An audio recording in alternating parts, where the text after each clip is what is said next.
Hola. Vamos a empezar un poquito antes de tiempo, a ver si podemos ir por la presentación completa y recibir unas cuantas preguntas al final. Usualmente yo dejo que me interrumpan en medio de las presentaciones, pero en esta vamos a tratar de llegar al final antes de las preguntas para poder cubrir el material completo. Usualmente peco de no completar las presentaciones, por eso. Tengo unas cuantas demostraciones interesantes y bueno, vamos a empezar. Si hablo rápido, por cierto, hagan algún tipo de seña o algo, que yo tiendo a hacer eso también. Bien. Entonces, hoy vamos a estar hablando de cómo aprender a manejar utilizando Grand Theft Auto. Hablemos un poquito primero de mí. Yo soy CTO de una compañía que se llama TagShelf, una compañía local. Nosotros trabajamos con soluciones de inteligencia artificial. Básicamente hacemos que la computadora sepan poner las cosas donde pertenecen. Básicamente interpreten o entiendan qué es lo que están poniendo donde pertenece.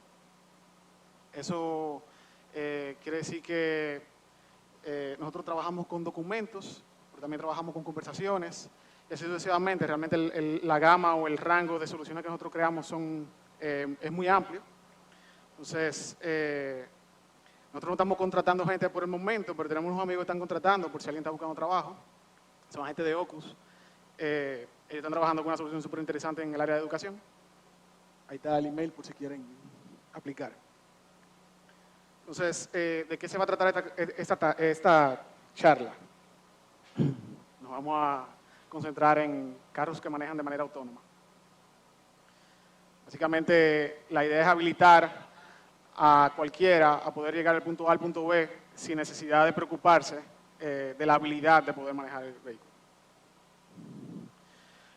Un disclaimer muy importante es que lo que yo voy a estar cubriendo en esta charla es una simplificación muy vamos a decir, agresiva de un problema gigante. Si se han dado cuenta, hay muchas investigaciones y mucha inversión en esta área. La parte principal del problema es que los carros tienen que manejar de manera autónoma entre seres humanos y los seres humanos son súper impredecibles. Y eso hace que sea súper peligroso y que sea, en cierto sentido, súper retante. La técnica que vamos a utilizar no se puede aplicar en otros campos. Si tratamos de utilizar esto para un carro ahora mismo, probablemente nos pasemos de la esquina. Pero juegos como Grand Theft Auto y otros simuladores son súper interesantes para poder practicar o poder trabajar en esta área. Entonces, ¿por qué esto es súper complicado? Precisamente por lo que mencionaba. Los seres humanos y la computadora, en cierto sentido, en términos de automatización, no se llevan bien. El hecho de que el ser humano tenga control sobre algunas actividades que están siendo automatizadas hace que o las computadoras se vean súper inteligentes o, al contrario, se vean súper brutas. Y eso es porque el programa que va a estar emulando las tareas del ser humano es tan bueno como la data que se utilice para entrenarlos. Nosotros vamos a estar hablando precisamente de eso, de cómo nosotros podemos enseñar a un programa a, vamos a decir, a hacer una tarea específica, consecuencia de experiencias anteriores en otros campos. Entonces, hablemos un poquito de cómo sucede eso. Vamos a estar hablando de una técnica que se llama Transfer Learning, o transferencia de conocimientos. Básicamente la idea es que si un programa ya fue entrenado, o si ya adquirió experiencia en ciertas tareas, esa experiencia del programa puede ser transferida a otro campo. Algo similar a lo que sucede en términos cognitivos con los seres humanos, cuando pueden extrapolar experiencias o habilidades de un campo a otro. Entonces, como mencionaba, en la compañía que yo trabajo, trabajamos con documentos de texto, porque yo estoy hablando de vehículos que se manejan solos. Entonces, básicamente, la mayoría de los documentos que nosotros manejamos se ven de esa forma, se ven súper mal. Eso es lo que recibe un programa de nosotros. Nosotros tenemos que transformar ese documento en algo que la computadora pueda extraer data de él. Usualmente la gente habla de digitalización y cree que es un proceso de pasarle un motor que se llama OCR, que transforma caracteres en una foto en texto, pero realmente el proceso es un poco más complejo de ahí, ya que la mayoría de la calidad de los documentos que se reciben tienen ese tipo de presentación. Entonces, básicamente lo único que hay que hacer es manipularlo y tratar de optimizar esa imagen de forma que nosotros podamos procesarlo con ese motor. Entonces, usualmente hay diferentes tipos de técnicas donde se hacen detecciones de ejes, donde se hacen transformaciones de los colores y así sucesivamente. Y al final, entonces lo que uno obtiene es eso. Si lo comparan con la imagen inicial, luego de, no son 3 pasos como se vio ahí, son alrededor de 20, uno puede llegar a un resultado de esta forma y puede optimizar la extracción para poder entonces utilizar esa información para cosas más útiles. Todavía luego de que uno obtiene el texto, las operaciones que se hacen sobre ese texto también son complejas y también conllevan a otro tipo de retos, términos semánticos, sintácticos y demás. Entonces, porque yo estoy hablando de texto, ¿verdad? Y porque yo estoy hablando de facturas, y vamos a estar hablando de vehículos. Entonces, de nuevo, mantengan en perspectiva que nosotros vamos a transferir experiencia de un campo a otro, ¿verdad? Entonces, obviamente los documentos son incluso más complejos que los que vimos, donde puede que estemos trabajando con algo que no esté completo o que no tenga una estructura simple. También las imágenes pueden que estén un poco dobladas o curviadas y eso puede que reduzca la calidad de extracción de nuestros motores. Entonces, como pueden ver aquí, aquí hay más pasos todavía de manipulación de una imagen para poder transformarla en algo que nosotros podemos procesar, hasta que finalmente se transforme en algo que nosotros podemos utilizar. Usualmente los retos siempre tienen que ver con la representación geométrica de la información que tenemos y cómo nosotros podemos utilizar esa representación geométrica en algo útil para los fines.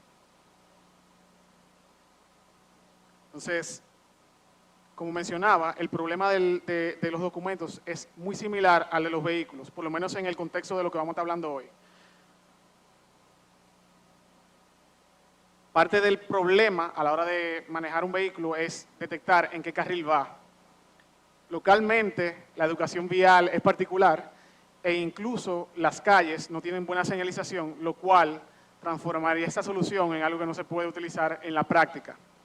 Cuando yo venía para acá, yo estaba tratando de grabar un video para poder procesarlo por la herramienta y me encontré con retos solamente grabándolo, porque la calle por donde transitaba no tenía ni siquiera línea en el piso, que es parte de la técnica que vamos a estar utilizando para poder extraer información sobre qué carril debe transitar el carro. Entonces, idealmente la señalización de una calle se ve como esta, donde hay unas líneas blancas o amarillas que van delimitando cuál es el área que se puede transitar. Usualmente su continuidad va también a darnos más información sobre qué cosas se pudiese hacer. No sé si recuerdan a los que manejan que cuando tienes línea continua tú no puedes hacer rebase y cuando tú tienes líneas intermitentes entonces tú puedes hacer rebase. En teoría, ese es lo que debería suceder y estoy seguro que por lo menos acá, en República Dominicana, pudiéramos evitar una gran cantidad de accidentes si siguiéramos solamente esa regla, donde hacemos rebases que son súper osados y súper difíciles, ¿verdad?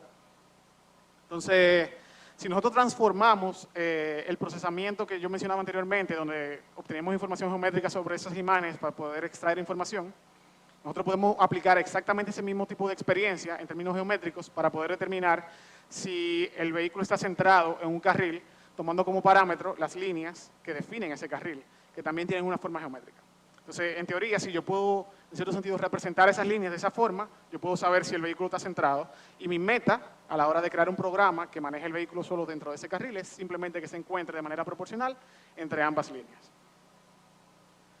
Eso obviamente se puede llevar un poco más lejos, donde podemos analizar otras cosas. De hecho, la Sociedad de Automovilistas de Estados Unidos cataloga la automatización en términos de autos autónomos en 6 niveles, partiendo desde el primer nivel donde el humano tiene el control total del carro.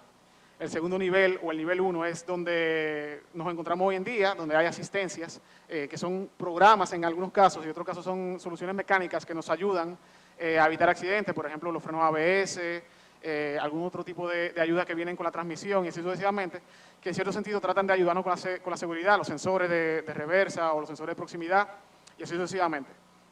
Entonces, el nivel 3 es básicamente lo que ustedes ven en los Tesla, donde hay cierta automatización de lo que es llegar del punto A al punto B, pero no necesariamente el carro te lleva del punto A al punto B sin necesidad de tu intervención.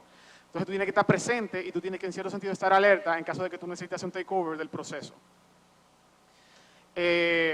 Obviamente a partir de ahí entonces ya estamos llegando a lo que es la automatización total, donde tú puedes llegar a un punto A a un punto B sin necesidad de intervención. Me parece que Google tiene unas pruebas de ese tipo en Arizona con una compañía que ellos tienen que se llama Waymo. Básicamente están navegando a personas ciegas de un punto A a un punto B con una herramienta sin ningún tipo de guía ni mecanismo de intervención humana. y al final no tiene ningún tipo de utilidad si quien se monta en el vehículo no puede ver.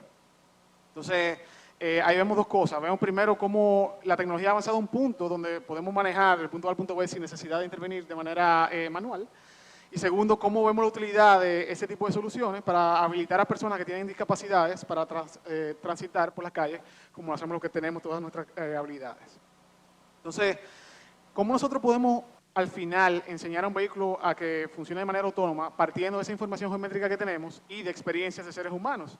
Que al final el mecanismo que están utilizando es a compañías grandes que hacen vehículos autónomos para poder enseñarlos. Entonces, hay un proceso que se denomina clonación de behavior, clonación de comportamiento. Básicamente lo que tú haces es que tú capturas información de alguien manejando el carro, tratando de seguir las reglas, y esa información se transforma en la experiencia que tú vas a transferir al vehículo de manera autónoma. Esa es la idea. Entonces, como mencionaba al principio, tus soluciones van a ser tan buenas como tu información o como tu data, y si tú tienes data de gente manejando de manera errada, entonces probablemente no sirva para nada. También tenemos un sesgo regional porque las leyes de tránsito son diferentes en cada región, eso hace que el reto sea un poquito mayor. También está el tema de que tú puedes manejar del lado derecho en algunos sitios y del lado izquierdo en otros, y así sucesivamente. Entonces, obviamente, la premisa de esto es que el vehículo o el programa va a aprender de imitar la actitud o la actividad del ser humano. Y nosotros vemos esto con animales, vemos esto con los seres humanos, y básicamente emular ese tipo de comportamiento es súper útil con los programas porque nos ayuda también a poder evaluar la data automáticamente. Entonces, vamos a ver cómo funciona eso. Básicamente lo que yo mencionaba, bueno, el título de la charla tenía que ver con un juego, ¿verdad? No sé si están familiarizados con él, se llama Grand Theft Auto. Y puede que quien haya leído el título haya confundido el propósito de la charla con yo enseñar un programa a jugar el juego y no hacerlo como yo lo voy a hacer, que es utilizar el juego para enseñar a un vehículo a transitar por las calles. Entonces, básicamente la idea es utilizar Grand Theft Auto y utilizar otro tipo de información para poder entonces enseñar a otro simulador a transitar por un mapa que desconoce. Entonces vamos a ver qué sucede a la hora de yo procesar información. Básicamente yo necesito videos del juego, obviamente. Necesito también información del juego sobre cuál es el ángulo del guía, porque la única tarea que estamos haciendo ahora mismo es centrar el vehículo dentro de un carril. Entonces, ese trabajo es particular, porque lo único que tú necesitas es mantener el guía derecho, según vaya el trayecto cambiando.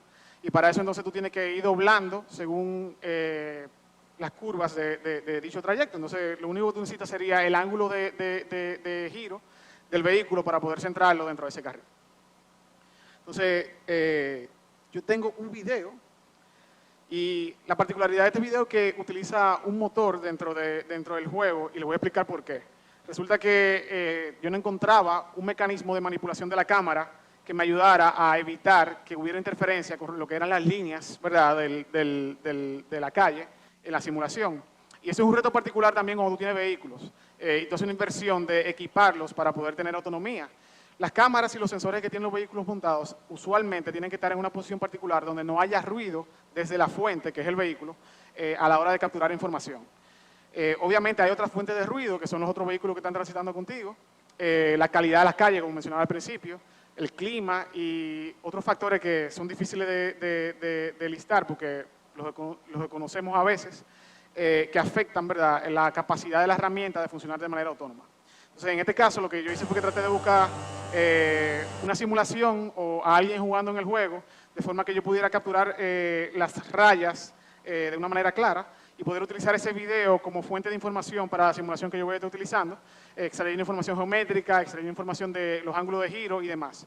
Es un poco complejo en el caso del motor porque tú no necesitas doblar el guía con respecto al trayecto, sino que es un tema de balance, pero yo lo que hice fue que compensé con una especie de aproximación los giros del guía, y puede ser que cuando estemos viendo el análisis de los ángulos, cuando esté el motor funcionando, puede que no sea exacto, o que parezca que se está doblando y el motor sigue derecho, y es porque se está tomando en cuenta el balance del motor para poder hacer el giro en vez del movimiento del guía. Entonces, usualmente, cuando tú empiezas a analizar imágenes, tú tienes imágenes crudas como estas, donde tú tratas de simplemente contemplar diferentes posiciones y diferentes tipos de factores que afecten la calidad de lo que tú estás extrayendo. En este caso el ejemplo es súper limitado, pero estamos viendo que en algunos casos hay vehículo, en otros casos no hay vehículo, en un caso tú estás a la derecha, en el caso está a la izquierda, y hay variaciones de color de las rayas, que son importantes con respecto a lo que es las leyes de tránsito.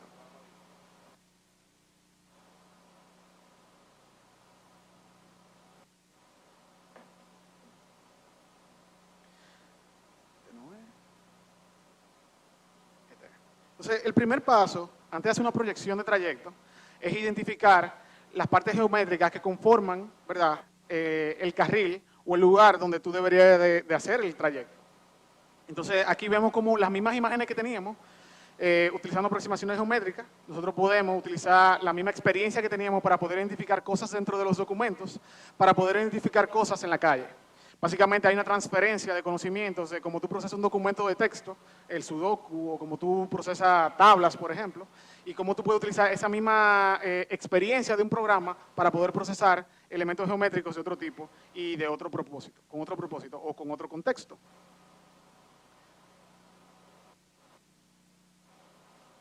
Aquí tenemos otro tipo de procesamiento donde lo que se está calculando es cuál es el radio de giro o cuál es el ángulo de giro de cada una de las curvas dentro de las mismas imágenes o de imágenes diferentes. En este caso hay algunas que son similares, otras que son diferentes porque vienen de otras fuentes. Pero básicamente lo que se está tratando de hacer es una proyección de cuál es el espacio que debe de recorrer el vehículo para poder anticipar cuáles son los giros que va a hacer antes de tiempo. Recuerden que quien va montado en el vehículo es un ser humano y las decisiones que se toman son de fracciones de segundo. Entonces eso puede ser la diferencia entre la vida y la muerte en algunos accidentes.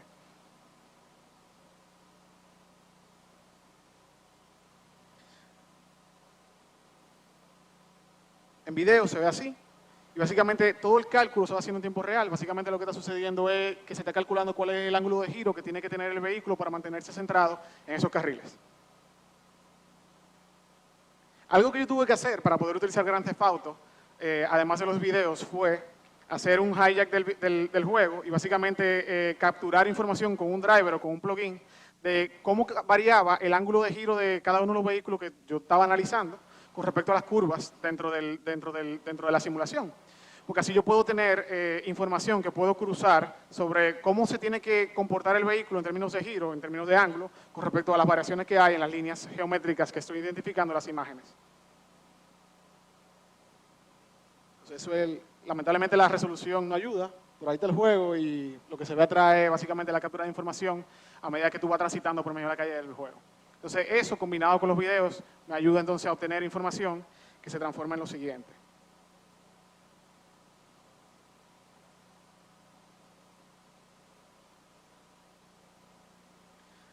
Aquí tenemos el video del motor, que está empezando, y aquí tenemos entonces el guía. Y la idea es poder identificar cuáles son los ángulos de giro del guía para poder entonces manipular o navegar el motor dentro del mapa, ¿verdad? Entonces vamos a ir viendo cómo el guía se va adaptando dependiendo de los giros que va haciendo el motor y eso es consecuencia de la captura de información que yo hice del juego y de las imágenes que estoy leyendo por cada frame. Básicamente el video se descompone en fotos y yo voy haciendo el mismo procesamiento por cada imagen que ustedes vieron de geométrico de cada una de las rayas de la calle.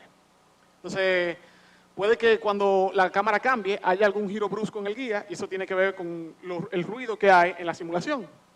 Entonces, si ustedes se dan cuenta, es muy similar, no necesariamente es exacto, porque, como mencionaba al principio, el giro del guía en el motor no necesariamente es igual al giro del centro de gravedad que permite que tú te muevas por los carriles sin necesidad de doblar el guía. Okay. Eso mismo se puede extrapolar a otras situaciones, como por ejemplo, ver un carro de verdad. Y aquí entonces está exactamente lo mismo, el mismo principio. Estamos ya moviéndolo a un video de verdad y estamos viendo cómo yo puedo sacar información del video, consecuencia de la experiencia adquirida utilizando el juego para poder girar el ángulo del guía de manera más exacta. Ya esto es un carro, ¿verdad?, que está navegando. Y todavía sí parece que eso es un ejemplo que estaba manipulado. Entonces yo cogí y me grabé viniendo como quiera.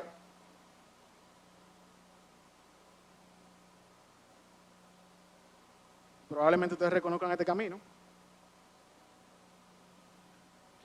Entonces aquí se ve el elevado, como yo venía transitando para poder llegar. Particularmente aquí yo venía del lado derecho del vehículo porque yo venía en un Uber, entonces no podía grabar y manejar. Y lo que yo hice fue que tuve que calcular una especie de offset que compensaba, ¿verdad?, mi posición dentro del carro con respecto al guía, que es muy diferente y, como mencionaba, es muy importante la posición de la cámara para poder entonces garantizar que había cierta exactitud en los giros que estaba haciendo el guía con respecto a mi posición dentro del vehículo.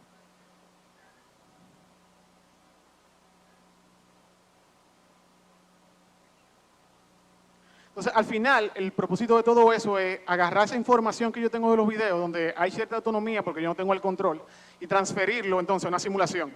Entonces, aquí yo tengo un emulador que dan en un curso que se llama Udacity, y la intención es agarrar toda esa información que yo obtuve del juego de Grand Theft Auto, la información que obtuve del camino, del trayecto de mi casa hacia acá, la información que tuve de los otros videos que procesé, para que entonces el vehículo que tenga la simulación pueda entonces manejar solo dentro de este mapa que desconoce por completo. Entonces, si yo doy aquí a que se maneje, básicamente el vehículo no se mueve porque no hay ninguna simulación corriendo. Y si yo doy aquí a ejecutar el modelo que yo tengo, básicamente en un ratico el vehículo debería de empezar a transitar de manera automática dentro de las líneas que tiene, tratando de mantener el centro. Como la experiencia es limitada, porque los videos, no sé si notaron, eran bastante cortos, de hecho el video más largo tenía alrededor de 8 minutos, puede que se vea ese tipo de cosas, donde él tiene que ir haciendo ajustes a medida que encuentra, ¿verdad?, las líneas. Y tiene que ver porque el ancho del centro es diferente de la data que yo estoy obteniendo. No obstante, como quiera, el resultado es particularmente bueno para un entrenamiento súper limitado.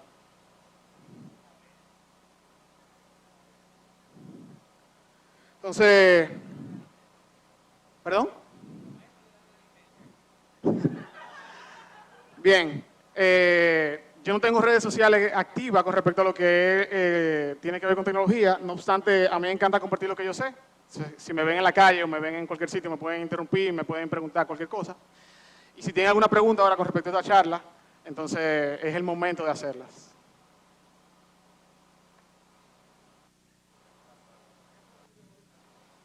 ¿La línea de qué? Eso es parte de las cosas que hay que hacer. Tú lo que haces es que cuando tú haces la proyección, tú haces una aproximación, una extrapolación de donde tú deberías moverte. El principio es muy similar al que se utiliza en los videojuegos cuando tú tienes juegos en internet. Usualmente las posiciones que hay entre el jugador 1 y el jugador 2 son extrapoladas, no son reales, no son en tiempo real. Y hay una sincronización después, o un ajuste después que tú puedes entonces obtener un punto de referencia o un baseline para poder hacer las correcciones. Entonces lo mismo sucede cuando tú tienes un vehículo. Mientras no haya línea, que es el parámetro que estamos utilizando para poderlo enderezar, es lo que va a tratar de extrapolar cuál es la dirección que debería de tener, y si no tienes suficiente información para eso, probablemente te vayas al abismo.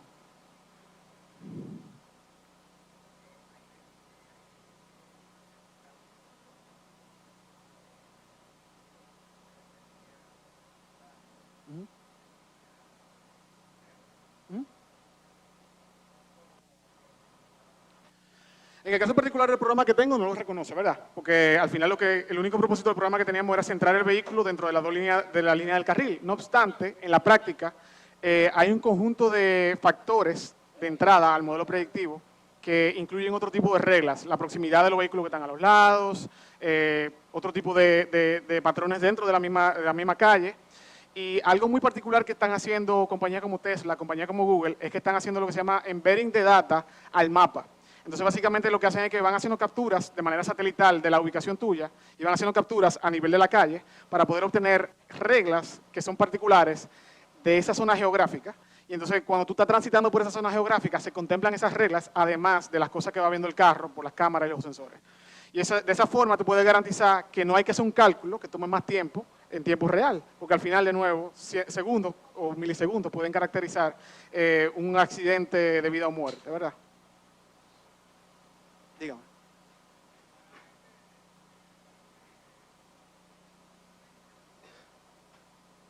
Bueno, yo mencionaba al principio que nosotros teníamos, donde yo trabajo, hay un modelo predictivo que lo que hacen es que analizan documentos. Entonces, yo lo que utilicé ese modelo predictivo como base de lo que estaba haciendo. Utilicé otra cosa que se llama, un concepto que se llama Q-Learning o Reinforcement Learning, y básicamente yo lo que hacía era que en cada video yo iba atribuyendo al movimiento del carro puntos de éxito o puntos de castigo, dependiendo de las reglas que yo tenía predefinidas sobre qué era estar centrado, y entonces eso yo transferí al próximo modelo, que fue el que utilicé para la simulación que tuviste.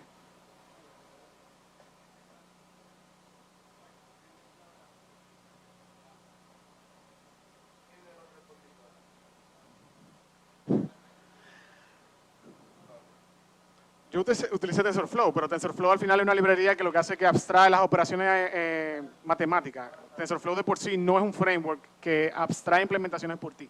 Entonces, tú puedes usar TensorFlow, tú puedes usar Theanos, tú puedes usar otras librerías que se montan sobre eso, como Keras, PyTorch, lo que tú quieras, pero al final del día lo importante es que tú entiendas los conceptos.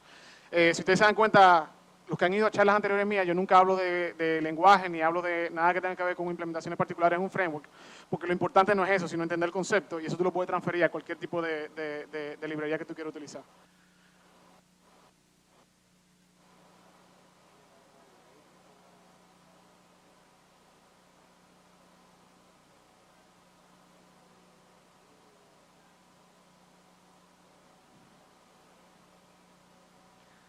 Qué bueno que tú utilizaste esos labels para definir un developer. Y el problema es ese. Nosotros usualmente tendemos a limitarnos a la adopción de un medio o de un contexto.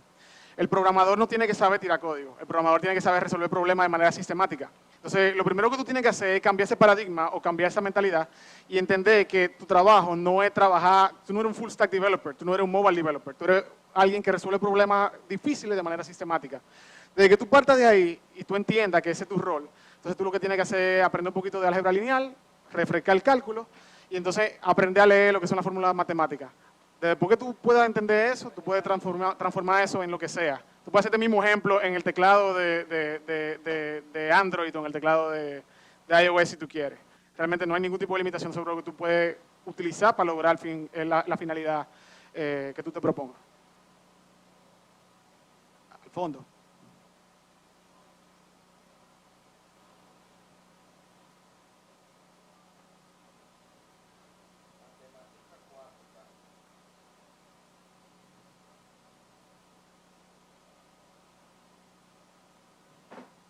Sí, es probable que la eficacia o sea, obviamente lo que tú tienes que hacer es calcular cuáles son las variaciones con el mismo input, ¿verdad? Cuáles son los resultados finales que tú tienes. Y esa diferencia es lo que tú vas a ir tratando de reducir a medida que tú vas entrenando el modelo.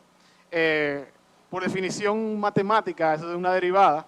Y entonces tú lo que tienes es básicamente que tratar de reducir las variaciones moviendo unas asíntotas y es súper técnico, pero mientras más data tú tienes, tú llegas a resultados más rápido. Siempre y cuando tus cálculos y tus asunciones sean correctas. ¿Alguna otra pregunta?